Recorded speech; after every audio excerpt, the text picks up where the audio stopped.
Bismillahirrahmanirrahim. Assalamualaikum warahmatullahi wabarakatuh.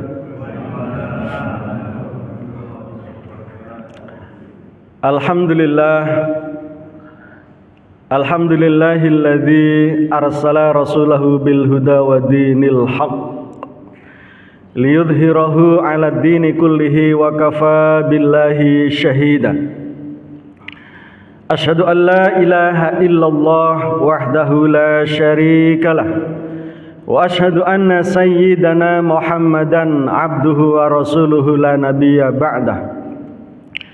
Allahumma salli wa sallim wa barik ala nabiyyina Muhammadin wa ala alihi wa ashabihi wa man tabi'ahum bi ihsanin ila yaumiddin, amma ba'd. Yang terhormat para alim, para sesepuh dan tokoh masyarakat di Perumahan Telaga Kahuripan dan sekitarnya, terkhusus di Candraloka, di Amarta, yang senantiasa membersamai kita, membimbing kita untuk memakmurkan Masjid Raya Telaga Kahuripan. Yang saya hormati segenap pengurus takmir, Ustadz Imam Fatur Rahman beserta tim, para bapak, ibu, hadirin hadirat yang mudah-mudahan senantiasa berbahagia, yang juga saya hormati dan saya cintai. Mengawali majelis kita di kesempatan pagi yang insya Allah penuh dengan keberkahan ini, marilah kita bersama-sama mengungkapkan rasa syukur kita kepada Allah atas berbagai nikmat dan karunia yang Allah limpahkan kepada kita, sehingga di kesempatan pagi hari ini kita dapat bersama-sama melakukan ketaatan kepada Allah, mengayunkan langkah kaki kita, seraya meluruskan niat hati kita untuk bersama-sama hadir di tempat yang mulia ini, memakmurkan rumah Allah, mencari ridha Allah. Mudah-mudahan niat kita yang mulia itu diterima oleh Allah sebagai amal ibadah yang kelak dapat menjadi pemberat amal kebajikan kita, menjadi bekal pulang kita ketika kita dipanggil oleh Allah Subhanahu wa taala. Pada pertemuan bersama Ustadz Ahmad yang lalu disinggung bahwa hidup di dunia ini kita bagaikan merantau. Para bapak dan ibu jangan kemudian terkesima, terpesona dengan indahnya pemandangan atau hasil capaian yang para bapak dan ibu berhasil dapatkan di tanah rantau ini. Lalu kemudian asik, lupa mempersiapkan diri untuk pulang. Para jamaah sekalian, hidup ini bagaikan kita sedang menyeberangi jalan. Terkadang di tengah penyeberangan jalan itu ada banyak sekali pemandangan yang menggoda kita. Ada hiruk pikuk yang kemudian kadang merintangi dan mengganggu kita. Lalu kita menengok ke situ, kita mampir ke situ, bahkan kita asyik di situ dan kita lupa untuk menyeberang menuju tujuan. Bisa saja keluarga kita itu membuat kita asyik terlena. Prestasi kerja, karir kita itu asyik dan membuat kita lupa. Megah rumah kita, mewahnya kendaraan kita, itu membuat kita lupa untuk melanjutkan perjalanan sampai kampung akhirat. Sementara Allah Subhanahu wa taala menjelaskan kepada kita bahwa sebaik-baik bekal untuk kembali ke kampung halaman akhirat itu adalah ketakwaan.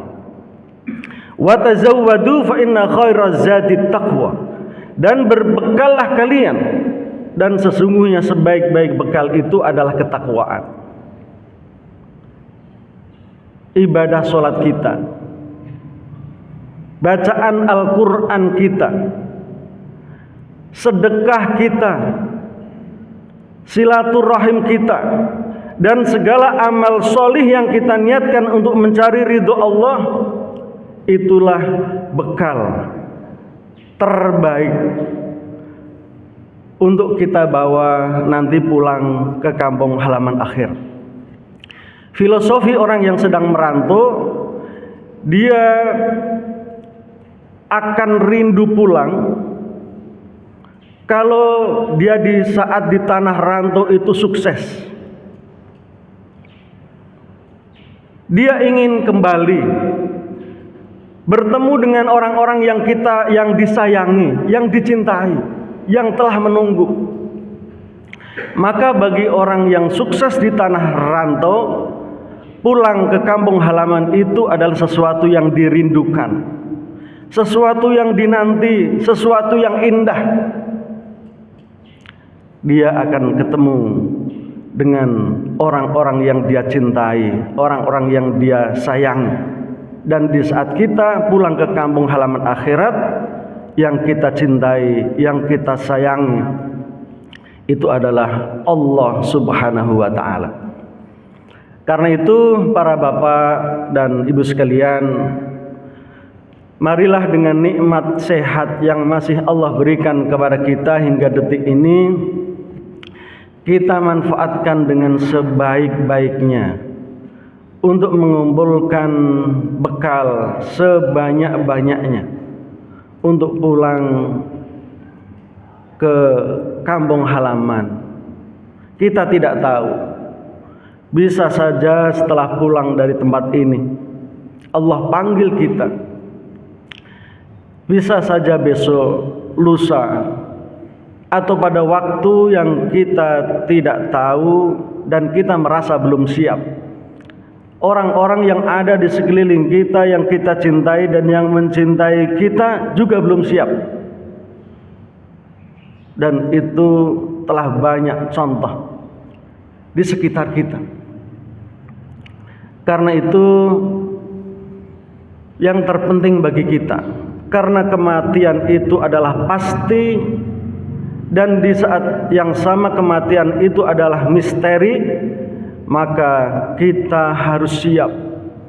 Kita harus segera mengumpulkan bekal sebanyak-banyaknya, sehingga kapanpun kita dipanggil oleh Allah, kita telah siap dengan bekal itu. Ma'asyiral muslimin rahimakumullah. Selanjutnya, marilah sholawat dan salam kita sampaikan kepada junjungan kita Nabi besar Muhammad sallallahu alaihi wasallam, kepada segenap keluarga, para sahabat dan seluruh umatnya termasuk kita semua yang berusaha dengan sungguh-sungguh, dengan istiqomah menjalankan, mendakwahkan dan terus mempelajari ajaran-ajaran yang dibawa oleh Rasulullah sallallahu alaihi wasallam. Jamaah sekalian, di kesempatan pagi yang berbahagia ini, saya ingin menyampaikan satu tema sederhana tetapi sungguh sangat penting, yang berjudul kesehatan adalah nikmat terbesar. Dalam buku karya ulama besar Syekh Ibnu Qayyim Al-Jauziyah, yang kebetulan saya termasuk tim penyunting edisi terjemah dalam bahasa Indonesia,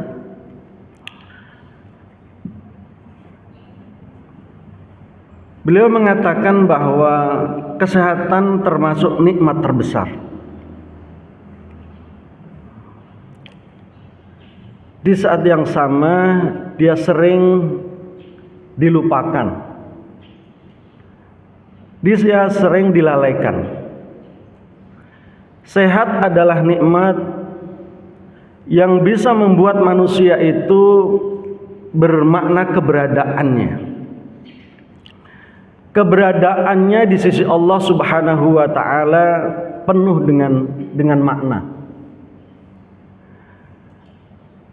Tetapi banyak manusia yang meremehkannya, yang menganggap sepele, yang menganggap tidak begitu berarti.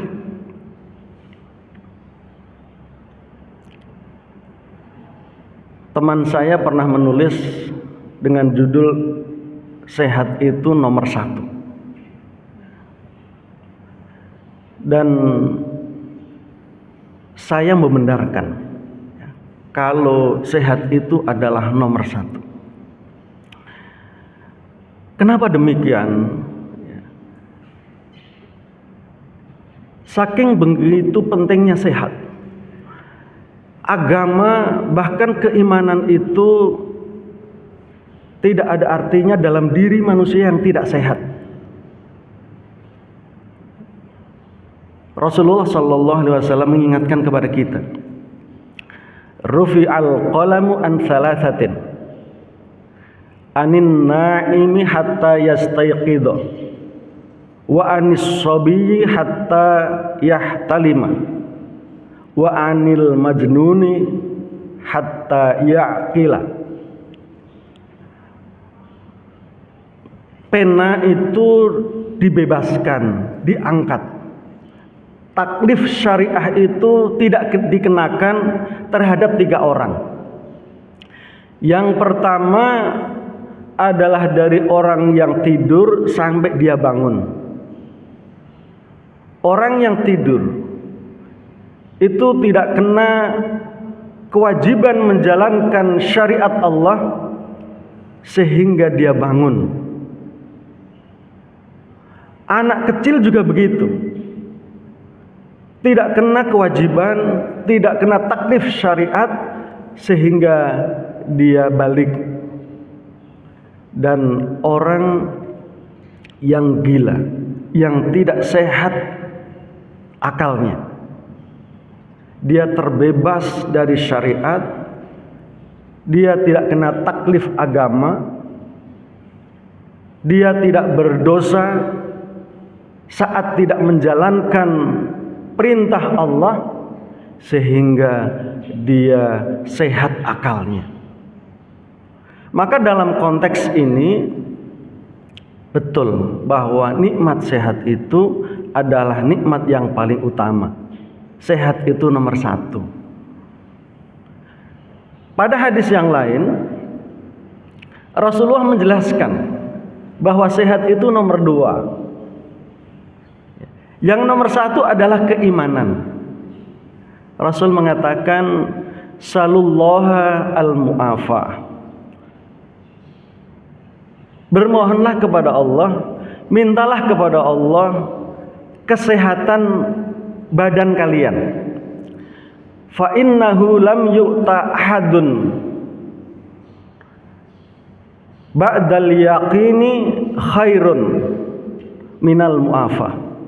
Karena sesungguhnya tidak ada seorang pun yang diberikan karunia oleh Allah setelah keyakinan lebih baik, yang lebih baik dari kesehatan. Dalam hal ini adalah sehat badan. Jadi orang tidak ada gunanya juga ketika Allah limpahkan kepadanya sehat jasmani, ya, sehat badannya, tetapi dia tidak beriman kepada Allah, tidak Allah karuniakan kepadanya agama, hidayah, tidak ada gunanya. Maka dalam konteks ini nikmat terbesar setelah kesehatan, setelah kesehatan atau sebelum kesehatan itu adalah keyakinan, adalah keimanan. Jadi iman yang akan kemudian mengarahkan, membuat kesehatan yang Allah berikan kepada seorang hamba itu bermakna. Ma'asyiral muslimin rahimakumullah. Pentingnya nikmat sehat dan menjaga kesehatan. Rasulullah Shallallahu Alaihi Wasallam bersabda ya, dalam banyak hadis. Sebelum hadis ini Rasulullah pernah bersabda,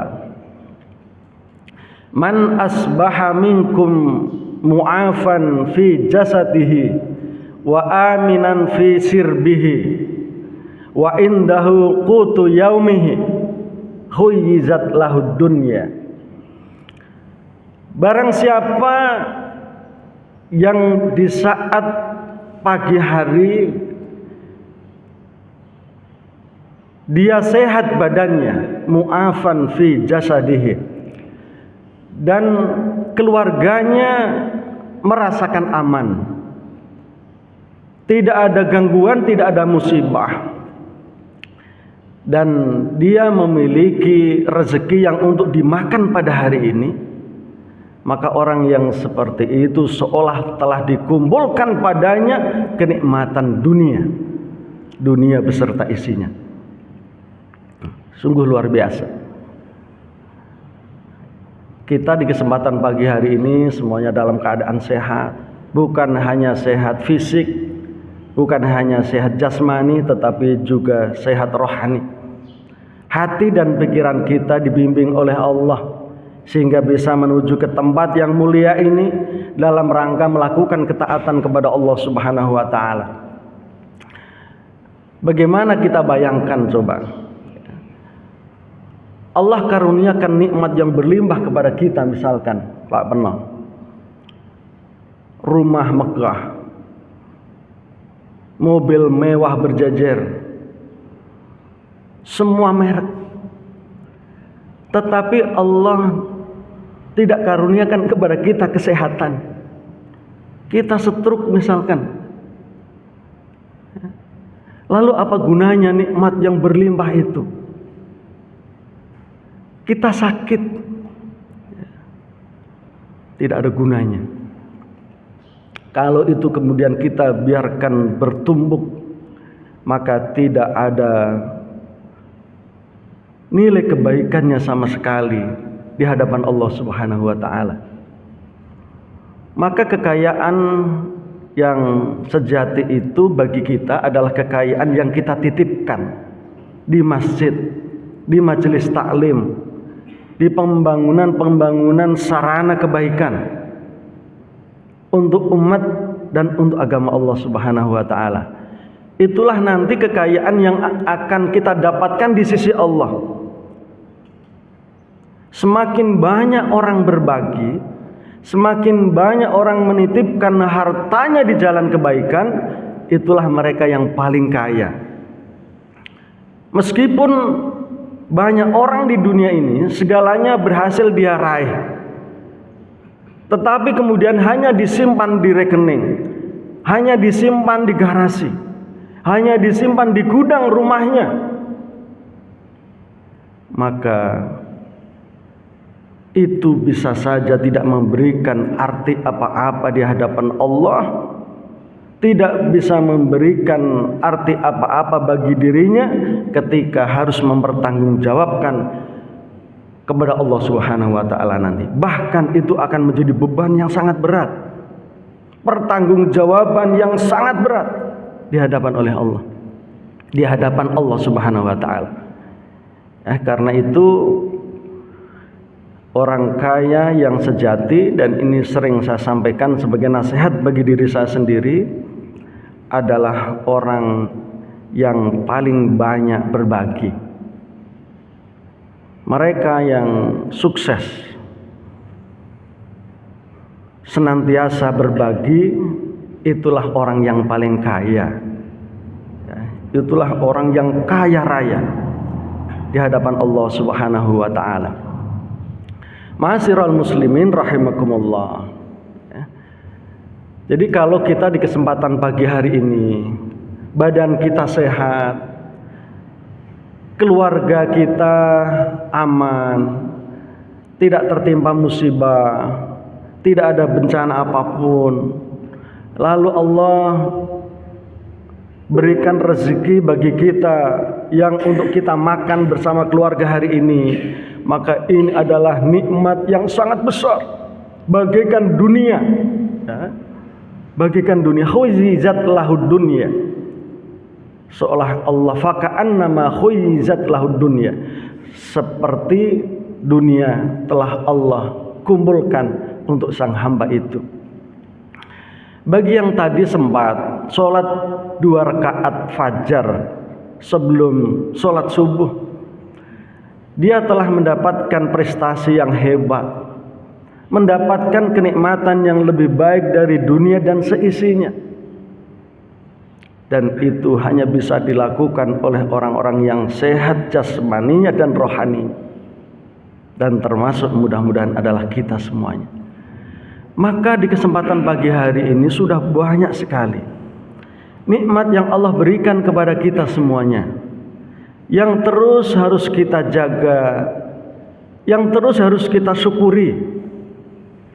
Dengan penjagaan dan syukur kita itu, kita berharap mudah-mudahan Allah terus menambah nikmat dan karunia-Nya yang telah dititipkan kepada kita. Rasulullah Shallallahu Alaihi Wasallam juga bersabda, diriwayatkan dari Abu Bakar As-Siddiq radhiyallahu anhu, ia berkata, saya pernah mendengar Rasulullah Shallallahu Alaihi Wasallam bersabda, sesungguhnya tidak seorang pun yang diberi sesuatu yang lebih berharga daripada kesehatan setelah keyakinan. Hadis riwayat At-Tirmizi. Dalam hadis yang lain Rasulullah juga bersabda dari Ibnu Abbas bahwa Rasulullah Shallallahu Alaihi Wasallam pernah menasihati seorang pemuda seraya berkata, jagalah 5 sebelum datangnya 5. Igtanim khamsan qabla khamsin. Yang pertama dalam riwayat ini, masa mudamu sebelum datang masa tuamu. Masa muda ketika badan kita sehat, ketika badan kita kuat. Dalam hal ini ya mungkin bisa kita transfer kepada anak-anak kita, kepada remaja-remaja kita, agar mereka menggunakan waktu mudanya itu untuk sebaik-baiknya, mempersiapkan bekal masa depannya, sebelum kemudian nanti mereka tua, dan di saat tua itu matanya lemah, giginya lemah, fisiknya lemah, kesibukannya makin banyak, dan begitu seterusnya. Anak-anak kita harus kita sadarkan di saat mereka muda, di saat mereka remaja, agar mereka senantiasa mengisi waktu luangnya dengan aktivitas-aktivitas yang berkualitas. Ini adalah tantangan bagi kita semuanya, para orang tua hari ini, para guru saat ini. Anak-anak kita banyak menghabiskan waktunya untuk hal-hal yang kurang berkualitas, bahkan yang tidak ada manfaatnya, bahkan berdampak negatif pada dirinya. Bermain gadget, bermain game berjam-jam, padahal di saat itu ada amalan-amalan yang sangat penting bagi dirinya. Banyak membaca buku, banyak berolahraga, berinteraksi dengan orang-orang yang ada di sekelilingnya, tetapi mereka berdiam diri di pojok kamar, di kursi tamu berjam-jam. Kita sebagai orang tua harus mengingatkan, harus membimbing, karena itu menjadi tanggung jawab kita, pertanggungjawaban kita nanti di hadapan Allah Subhanahu wa taala. Mereka kita teladankan untuk membaca Al-Quran, untuk sholat berjamaah di masjid, untuk menjaga kesehatannya dengan bermain dan berolahraga, dan amalan-amalan positif lainnya. Jangan sampai di saat usia muda yang produktif, yang sangat penting, mereka harus mempersiapkan masa depannya sebagai calon pemimpin pengganti kita, tetapi karena tantangan zaman, godaan teknologi menjerumuskan mereka untuk melakukan hal-hal yang tidak ada manfaatnya. Berikutnya dalam pesan Rasul ini, masa sehatmu sebelum datang masa sakitmu. Meskipun memang seringkali kesadaran itu datang terlambat. Kita baru menyadari betapa pentingnya nikmat sehat itu di saat kita sedang sakit. Betapa berartinya sehat gigi baru kita rasakan di saat Allah menguji kita dengan sakit gigi. Ada beragam nikmat dan karunia yang Allah hidangkan di hadapan kita di saat kita sakit gigi. Maka semua makanan, semua hidangan yang lezat, tidak ada yang enak. Begitu pula di saat Allah cabut nikmat pandangan mata. Dulu di saat mata kita masih sehat, kita membaca berjam-jam tidak ada masalah. Tetapi di saat usia bertambah, lalu Allah mulai cabut kekuatan pandangan mata kita. Kita sebentar mengaji sudah pedas mata kita, sudah lelah mata kita. Membaca berita-berita yang baik sudah sulit untuk kita lakukan. Kita baru sadar. Dan begitu seterusnya. Maka kepada kita yang masih Allah berikan hingga saat ini nikmat sehat, marilah kita gunakan nikmat sehat ini dengan sebaik-baiknya. Melakukan ibadah kepada Allah, membimbing keluarga kita, mengabdi dan berbakti kepada masyarakat yang ada di sekeliling kita, melakukan amal soleh sebanyak-banyaknya, mumpung kita masih sehat. Besok kalau kita sudah sakit, yang ada hanyalah keinginan-keinginan, harapan-harapan. Iya, kalau orang lain mau melakukan apa yang kita inginkan, apa yang kita harapkan, kalau tidak, maka yang bisa kita lakukan hanya kecewa, menyesal, marah, dan seterusnya. Jangan heran para bapak dan ibu sekalian, kita sebagai anak misalkan punya orang tua, di saat fisiknya mulai melemah, maka jangan heran kalau dia semakin rewel, karena dia ingin ini, ingin itu. Di saat yang sama dia tidak bisa melakukannya sendiri. Menyuruh anaknya, berharap agar anaknya bisa melakukan keinginannya, tetapi anaknya tidak mau melakukannya. Anaknya tidak tahu diri. Maka sehingga orang tua kita itu kalau kemudian gampang tersinggung, rewel, mudah marah, kita sebagai anak harus menyadari hal itu. Harus sabar. Wa man nu'ammirhu nunakishu fil khalqi. Dan setiap kali atau sesiapa yang kami tambah umurnya, di saat yang sama kami kembalikan dia kepada penciptaan semula.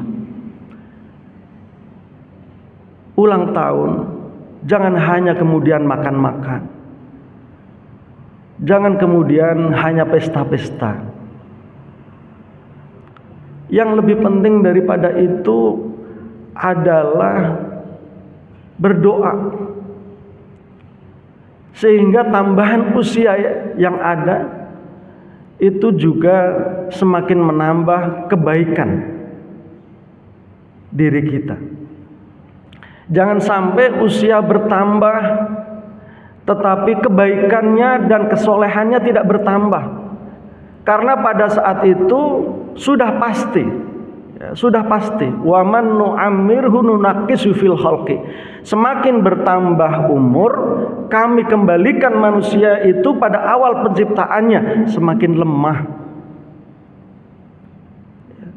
Ditarik mundur semakin awal penciptaan kita, bukan hanya lemah fisik kita berjalan jatuh, tetapi akal kita juga lemah. Itulah anak-anak. Semakin tua, maka semakin anak-anak. Para bapak dan ibu sekalian, mumpung Allah masih berikan nikmat sehat kepada kita, marilah nikmat sehat yang ada ini kita gunakan dengan sebaik-baiknya untuk mengumpulkan bekal pulang ke kampung halaman akhirat. Berikutnya, masa kayamu sebelum datang masa miskinmu. Kita semuanya adalah kaya. Mungkin ada yang tidak Allah karuniakan harta berlimpah seperti tetangganya, tetapi Allah karuniakan kepada kita kesehatan yang lebih kaya daripada tetangga kita. Bisa saja dia tidak memiliki kesehatan seindah kesehatan yang Allah berikan kepada tetangganya, tetapi Allah berikan kepadanya harta yang melimpah. Maka harta yang melimpah itu titipkanlah di majelis taklim, di masjid-masjid, di jalan-jalan kebaikan, dan seterusnya. Allah Maha Adil. Hidup ini seringkali orang Jawa bilang sawang sinawang. Kita melihat rumput tetangga lebih hijau, dan kemudian membuat kita mengeluh, membuat kita iri. Padahal di dalam rumah kita ada kenikmatan yang luar biasa. Istri yang solihah misalkan, anak-anak yang pintar, rumah yang kondusif untuk kita khusyuk beribadah kepada Allah. Maka syukurilah yang ada. Manfaatkan kenikmatan yang Allah percayakan, yang Allah berikan kepada kita, untuk berlomba-lomba melakukan kebaikan, melakukan amal soleh. Mungkin kita melihat Pak Haji Sigit, Pak Jalu, Pak Haji Cecep tidak kekurangan dari segi materi, berlimpah, tetapi bisa saja kalau mereka kita ajak curhat, dia punya masalah yang masalah itu tidak kita miliki. Saya yakin seperti itu. Tidak ada orang di dunia ini yang Allah berikan kenikmatan yang sempurna. Hartanya banyak, karirnya baik, anak-anaknya solih, kesehatannya oke. Saya yakin tidak ada. Kenikmatan yang sempurna itu hanyalah nanti di surga Allah Subhanahu wa ta'ala. Di dunia ini adalah tempat kita diuji oleh Allah. Di tengah ujian itu, sesiapa yang paling solih, yang paling banyak amalnya, dialah yang sukses. Tidak ada orang hidup di dunia ini tidak menghadapi ujian, tidak menghadapi rintangan, tidak menghadapi kesulitan. Gak mungkin. Gak mungkin. Maka kita jangan kemudian iri dengan kenikmatan yang Allah berikan kepada saudara kita. Jangan kita terus melihat ke atas. Pasti kita tidak bisa bersyukur.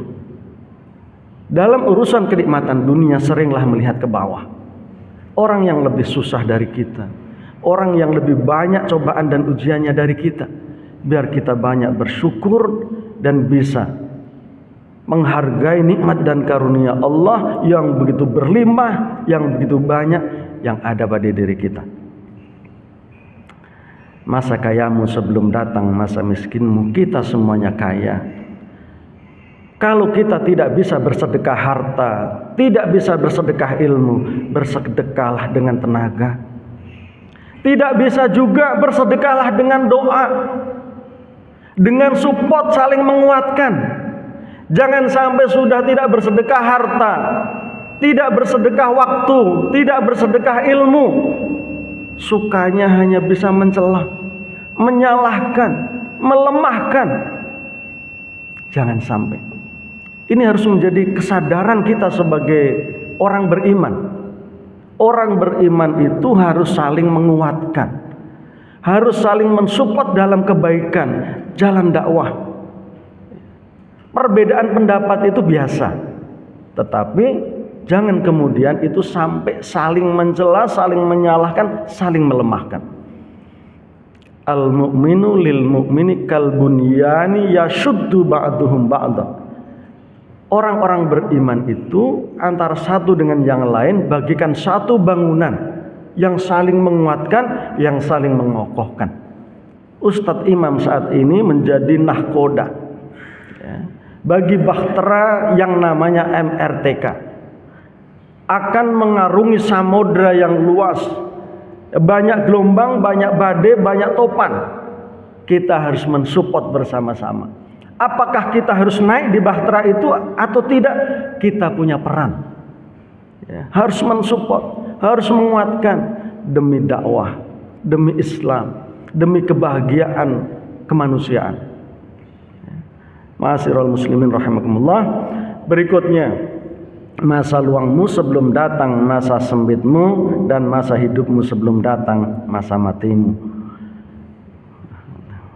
Lupa Pak Agus. Jadi selanjutnya, ya, agar kita bisa menjaga nikmat sehat yang Allah berikan kepada kita, sehingga modal penting yang Allah berikan ini dapat kita manfaatkan,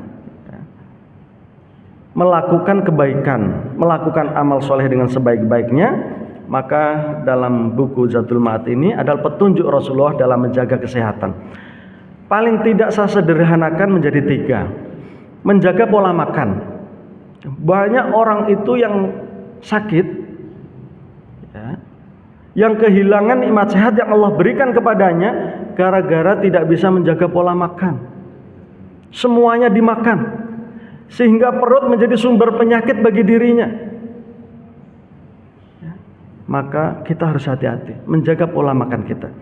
Yang kedua, menjaga pola pikiran. Jangan mudah stres, jangan mudah iri kepada orang lain, jangan dengki, jangan juga mudah marah. Ini adalah pola pikiran, pola hati yang harus kita manage dengan baik agar kita tetap sehat. Ya, saya punya buku judulnya Hidup Sehat Tanpa Obat, Tibbul Ibadah. Terjemahan dari Tibbul Ibadah. Menyehatkan diri dengan ibadah. Berikutnya, menjaga pola pekerjaan, pola aktivitas. Jangan dipaksakan Pak Agus.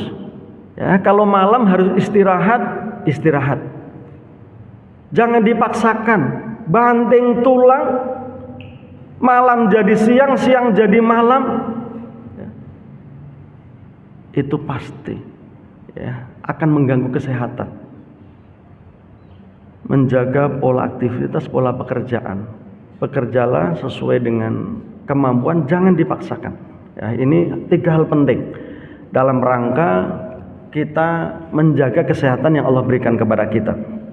Saya cepat dikit. Petunjuk Rasulullah soal makan.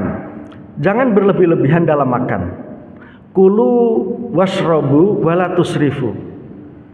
Makanlah dan minumlah, dan jangan berlebih-lebihan. Saya buka di tafsir Ibnu Katsir, dijelaskan, wa inna minas sarafi an ta'kula kulla mashtahita. Termasuk berlebih-lebihan adalah engkau makan semua apa yang engkau inginkan. Padahal yang benar, makanlah apa yang engkau butuhkan. Syahwat makan kita itu kalau kita tidak kendalikan, itu sumber bahaya. Ya, perut kita akan menjadi sumber penyakit. Teladan Nabi, jangan makan sebelum lapar, berhentilah makan sebelum kenyang. Susah banget ini, Pak Rudi. Apalagi kalau sudah masuk warung Pak Rudi. Ini konsep Rasul. Jangan makan sebelum lapar dan berhentilah makan sebelum kenyang. Ya. Ada hadis Rasul, kita adalah kaum, kita adalah umat yang tidak makan hatta najua, sehingga kita lapar. Wa idza akalna, dan apabila kita telah makan, maka kita berhenti sebelum kita kekenyangan, sebelum kita kenyang lah. Ini penting. Ya. Imam Asy-Syafi'i memberikan penjelasan kenapa jangan sampai umat ini kenyang. Di antaranya, fa inna syabi'a yuthqilul badannya. Kenyang itu bisa membuat badan ini berat, karena organ-organ harus bekerja keras mengolah makan yang ada di dalam perut kita, yang masuk melalui mulut kita. Maka mata ngantuk, badan lemes, kepengen istirahat, kepengen rebahan, tidur. Ya. Yuzilul fatonata, bisa menghilangkan daya kritis. Wa yajlibu an-nauma, menghadirkan rasa kantuk yang kuat. Wa yudha'iful ibadah, dan melemahkan keinginan untuk beribadah. Inginnya tidur, istirahat, rebahan. Itulah di antara resiko kenyang. Ya, maka teladan Rasul, jangan makan sehingga lapar dan berhentilah makan sebelum kenyang. Nah, itu di antara rahasianya tadi. Ya, ditafsirkan oleh beberapa ulama. Jamaah sekalian, berdoa sebelum makan, ya, ini adalah energi positif yang harus kita tebarkan di makanan itu, sehingga makanan itu sehat, dan sehat itu berdampak pada diri kita. Ya, kita yakin dengan itu. Energi positif yang kita tebarkan di alam semesta ini akan kembali ke kita. Kalau kita sering menebar omongan yang baik, orang banyak senyum menatap kita. Kalau kita sering menebar energi negatif, orang banyak benci kepada kita, orang banyak cemberut kepada kita.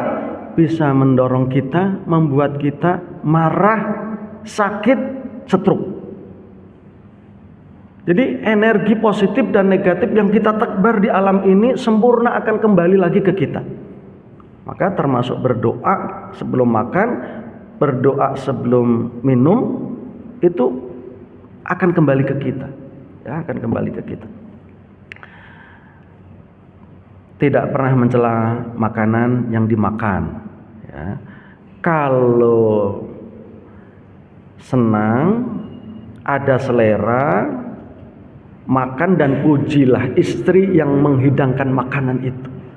Tetapi kalau tidak, jangan dicela makanannya, jangan dicela juga istri kita yang sudah berjuang, yang sudah repot menyediakan makanan ini. Banyak keburukan yang kita lakukan.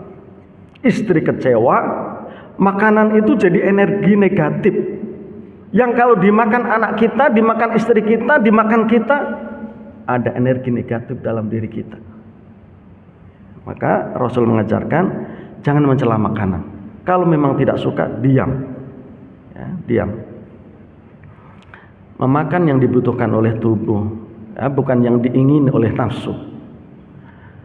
Tidak makan sambil tiduran atau bersandar, ya, karena itu bisa membuat makanan yang masuk dalam tubuh kita kemudian tertahan, dan itu akan membuat bisa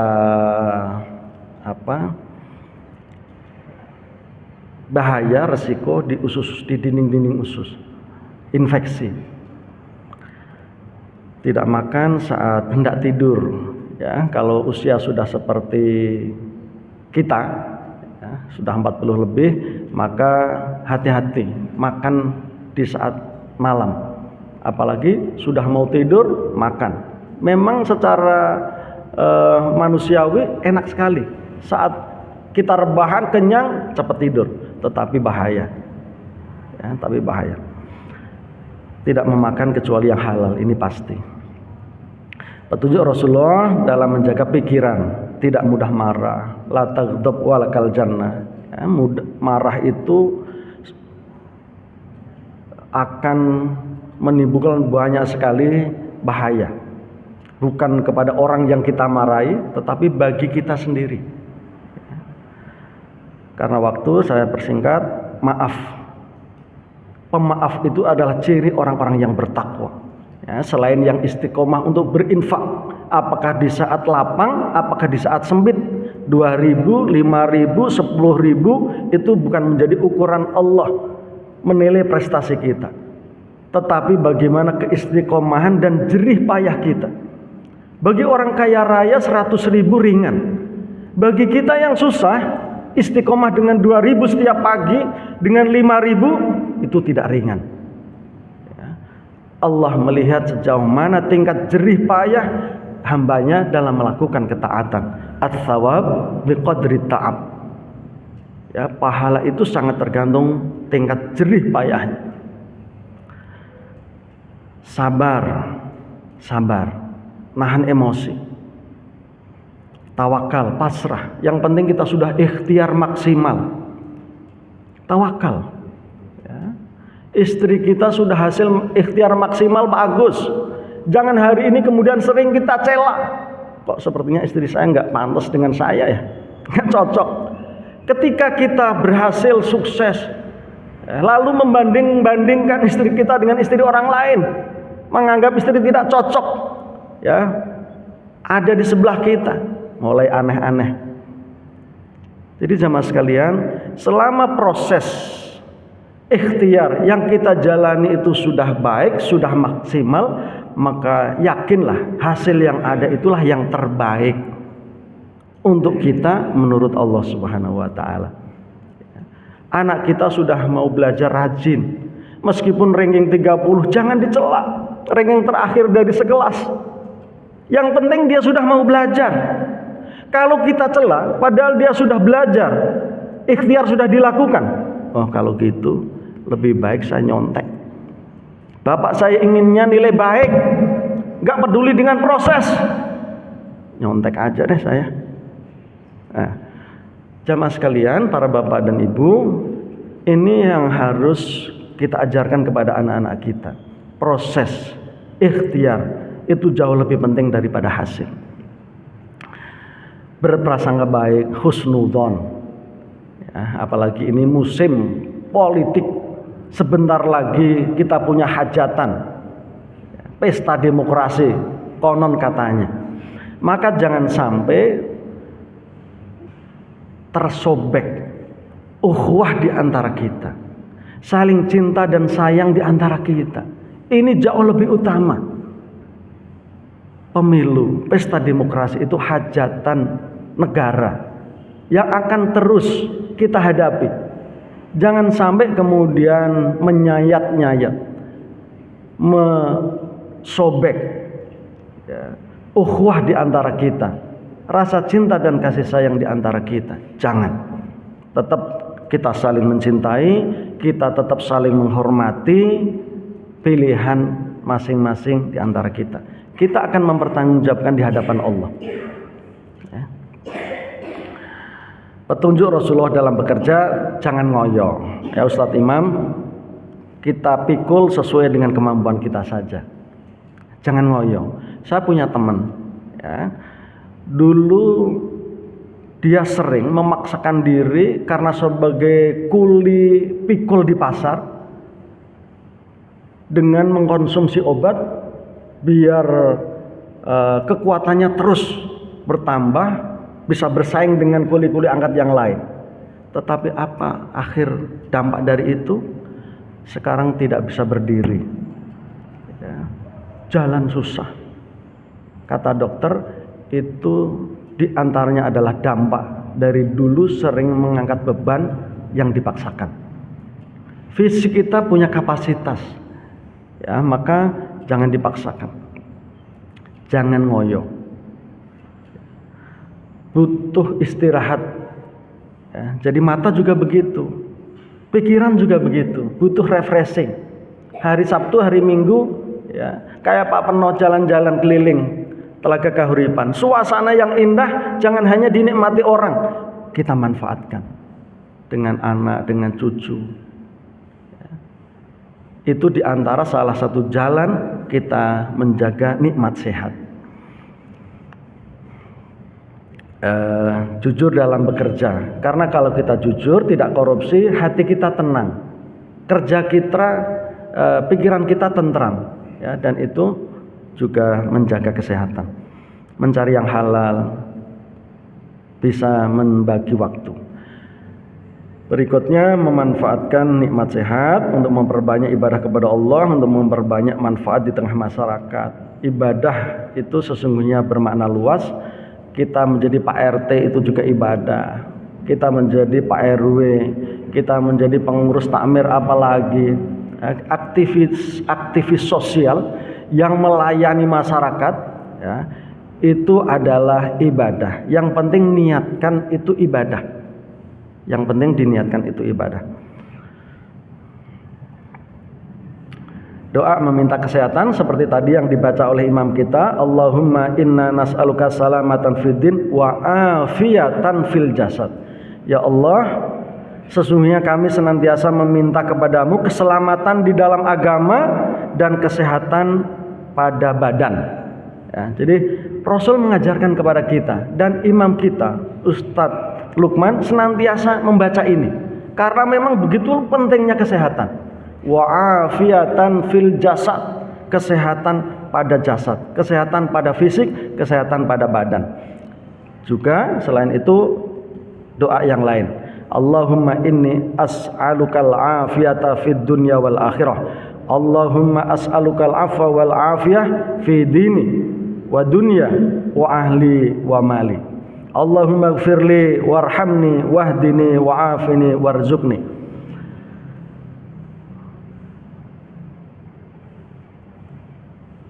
Selamat berjumpa lagi di lain kesempatan.